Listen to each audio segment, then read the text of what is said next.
இது எப்படி கர்ப்பப்பை சார்ந்த பிரச்சனைக்கு அப்படி அருமருந்தா இருக்கு வேலை செய்யும்? ஐயா இப்படி உருவணும் ஐயா? ஆமா. ஓ இப்படி உருவணும். உருகி எடுத்து இதை இரவு நேரத்தில் பாலில் 2 சொட்டு விட்டு கலக்காம அப்படியே குடிச்சுக்கணும். ஐயா சாப்பிட்றாரு. லேசா சிறு கசப்பா இருக்கும், சாப்பிடலாம். வணக்கம் நண்பர்களே, நான் உங்கள் அன்பு சோனா ஹரிதாஸ். நம்முடைய அருகில் பாரம்பரிய சித்த வைத்தியம் மதிப்புரிய செம்மணி தாசன் ஐயா இருக்காரு. இவர் மூலிகையின் அரசன். ஏன் சொல்றேன் அப்படின்றத இந்த வீடியோவில் உங்களுக்கு நீங்க ஸ்கிப் பண்ண பார்த்தீங்கன்னா தெரியும். ஐயா வணக்கம் ஐயா. வணக்கம் சார். ஐயா நிறைய வேப்ப மரம் பார்த்துருப்பீங்க இல்லையா?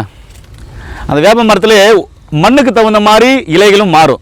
சரி ஓகே, வேப்ப மரம்னாவே நம்ம பார்த்துருக்கோம். ஆளு வேலும் பல்லு குருதின்வாங்க. வேப்ப மரம் ஒரு கிருமி நாசினிவாங்க. ரொம்ப நல்ல விஷயம். இப்போ அந்த வேப்ப மரத்திலே மலை வேம்புன்னு ஒன்று இருக்குது. இப்போ நீங்கள் பார்க்குறது தான், அது காயோடு இருக்குது பாருங்கள். ஐயா சொல்லுங்கள், இந்த மலை வேம்புலேருந்து மக்களுக்கு என்ன தகவல் சொல்ல போகிறீங்க? நார்மல் வேப்ப மரம் பார்த்துருப்பாங்க, மலை வேம்பு சித்த வைத்தியர்கள் பார்த்துருப்பாங்க. சாதாரண மக்கள் பெரும்பாலும் பார்க்குறது வாய்ப்பு இல்லை. ஆனால் அப்படிப்பட்ட ஒரு அற்புதமான மூலிகை காமிச்சிருக்கீங்க. சொல்லுங்கள் ஐயா. இது மலை வேம்பு அப்படின்ற பேர். சார் சொன்ன மாதிரி இது வந்து பார்த்தீங்கன்னா, இதை நன்றாக இடித்து உரலில் போட்டு இந்த இலையை பறித்து இடித்து சாறு எடுத்துக்கணும். ஐயா இப்படி உருவணும் ஐயா? ஆமாம். ஓ இப்படி உருவணும். உருகி எடுத்து ஒரு 1/4 கிலோ இலையை இடித்தீங்கன்னா ஒரு 100 ml சாறு வரும். இப்படி 4 கிலோ இலையை நல்லா இடித்து சாறு எடுத்தீங்கன்னா ஒரு 100 ml வரும். அதில் வந்து செக்கில் வாங்கின நல்லெண்ணெயில் ஒரு 1/2 லிட்டர் எண்ணெய் போட்டு இதையும் கலந்து மஞ்சள் பொடி ஒரு சிட்டிகை போட்டு நல்ல பதமாக சிம்மில் வச்சு காய்ச்சி அதை வச்சுட்டிங்கன்னா இந்த சொறி படை தேமல் அரிப்பு எல்லாம் மேலே பூச்சும் பொழுது நல்ல வேலை செய்யும். நல்ல வேலை செய்யும். ஓ அது நல்லா குணமாகன்றீங்க? ஆமாம், மேற்பூச்சாக பூசிக்கலாம். சரிங்க. இந்த மூலிகை விசேஷமாக பார்த்தீங்கன்னா ரொம்ப ரொம்ப இம்பார்ட்டனாக பெண்களுடைய கர்ப்பப்பை சார்ந்த பிரச்சனைக்கு அருமருந்துன்னு சொல்லி சித்தர்கள் முதற்கொண்டு நம்முடைய பாரம்பரிய வைத்தியர் கூட நீங்களும் பேசியிருக்கீங்க. இது எப்படி கர்ப்பப்பை சார்ந்த பிரச்சனைக்கு அப்படி அருமருந்தா இருக்கு வேலை செய்யும்? இது வந்து பாத்தீங்கன்னா, இந்த மலைவேம்பு ஒரு பிடி தழையை நல்லா சுத்தம் செய்து எடுத்துக்கொண்டு ஒரு 5 மிளகு வைத்து நல்லா நைஸா அரைச்சிட்டு இதை வந்து பாத்தீங்கன்னா மோர்ல கலக்கி அவங்களுக்கு வந்து மாதவிடாய் போகும்போது ஒரு 3 நாளைக்கு இதை தரணும். அப்படி கொடுக்கும் பொழுது அந்த மாதவிடாயில் ஏற்படுகின்ற கோளாறுகளை சரி செய்யக்கூடியது. அடுத்து கருப்பையில் ஏற்படுகின்ற பூச்சி, அந்த அழுக்குகள் இதெல்லாம் சுத்தம் செய்து கருத்தரிக்கக்கூடிய வாய்ப்பை ஏற்படுத்தும். அப்பேற்பட்ட ஒரு மூலிகை தான் இந்த மலைவேம்பு மூலிகை. மலைவேம்பு மூலிகை. ஐயா இப்போ கருத்தரிக்கிறதுக்கு நீங்க நல்ல ஒரு டிப்ஸ் கொடுத்துருக்கீங்க. இது முன்னோர்கள் கடைபிடிச்சு சக்சஸ் ஆன ஃபார்முலா. திரும்பவும் கேட்கிறேன், இது மாதவிலக்கான முதல் நாள், 2வது நாள், 3வது நாள் நீங்க சொன்ன அந்த முறைப்படி எடுக்கணுமா, இல்ல எப்ப வேணாலும் எடுக்கலாமா? அதாவது எப்போ வேணாலும் எடுக்கலாம், ஒன்றும் பிரச்சனை இல்லை. இப்போ காய்ச்சல் இருக்கிறவங்க இதை கொஞ்சம் போட்டு நல்லா கொதிக்க வச்சு ஒரு 2 ஸ்பூன் தழையை போட்டு கொஞ்சம் மிளகு சேர்த்து கொதிக்க வச்சு ஜீரகம் மிளகு சேர்த்து குடிக்கலாம். காய்ச்சல் போகும். அது வந்து ஜென்ரலாக எடுக்கிறது.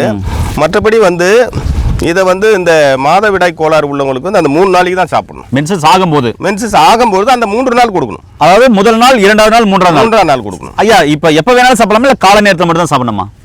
குறிப்பாக காலை நேரத்தில் சாப்பிட்டா ரொம்ப நல்லது.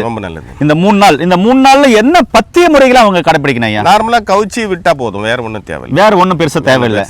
கவுச்சி நான்வெஜ் வந்து கொஞ்சம் கட் பண்ணிக்கணும். ஐயா இந்த பழங்கள் சாப்பிட்றதுனால என்ன நன்மைகள்? எவ்வளவு பழம் இருக்கு? வயிற்றில் இருக்கிற பூச்சி, பல்லுல இருக்கிற பூச்சி, குடல் புழுக்கள் இதெல்லாம் பறவைகள் சாப்பிடும். இதை நாமும் சாப்பிடலாம், ஒன்றும் பிரச்சனை இல்லை. சாப்பிடலாம். ஐயா சாப்பிட்றாரு. லேசா சிறு கசப்பா இருக்கும், சாப்பிடலாம். அப்படிங்களா? நான் இப்போ வேப்பம் பழம் சாப்பிட்ருக்கேன், ஆனால் மலைவேம்பு பழம் சாப்பிட்றது இல்லை. ஐயா சாப்பிட்றாரு. லேசா சிறு கசப்பா இருக்கும், சாப்பிடலாம். கசப்புக்கு அதிகமாக இருக்கும். பழுத்துட்டு பிறகு கசப்பு கொஞ்சம் கம்மியாயிடும். ஓகே சார், நல்லா இருக்கு. ஆமாம், நல்ல மாவு மாதிரி. ஐயா மாவு மாதிரி தான் இருக்குது, கசப்பு பெருசாக இல்லையா?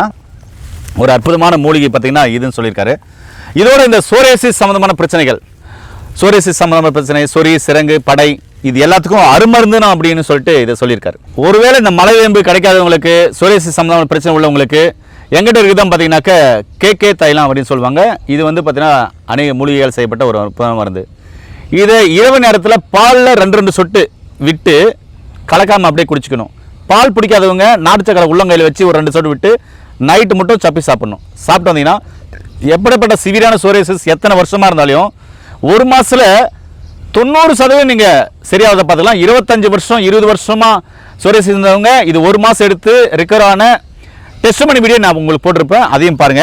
ஐயோக்கட்டுக்காக இது பார்த்தீங்கன்னா இது வந்து பார்த்தீங்கன்னாக்கா வெப்பாலை, அது பார்த்து இது மாதிரி நிலவேம்பு, வேம்பு, அதுக்கப்புறம் இந்த கோவக்காய், அதாவது நாட்டு கோவக்காய், அதுக்கப்புறம் மஞ்சனத்தி, இலந்தை, இது போல் குப்பைமேனி, இது போல் உள்ள மூலிகைகளை போட்டு தயார் பண்ண ஒரு அற்புதமான ஆயில் இது. சோரியாசிஸ் சம்பந்தமான பிரச்சனை உள்ளவங்களுக்கு மேல் பூச்சிக்கு கொடுக்கிறது. இது கொடுத்தும் உடல் உஷ்ணம் ஆகுது அப்படின்னா ஐயாக்கு குங்குலி வெண்ணெய் கொடுக்கலாம் இல்லையா? ஆமாம், கொடுக்கலாம். இது மாதிரி குங்குலி வெண்ணெய் அது மாதிரி கொடுத்தீங்கன்னா இன்னொரு சீக்கிரமாக ரெக்கவர் ஆகும். என்ன நண்பர்களே, இந்த வீடியோ நிச்சயமாக உங்களுக்கு பிடிச்சிருக்குன்னு நினைக்கிறேன்.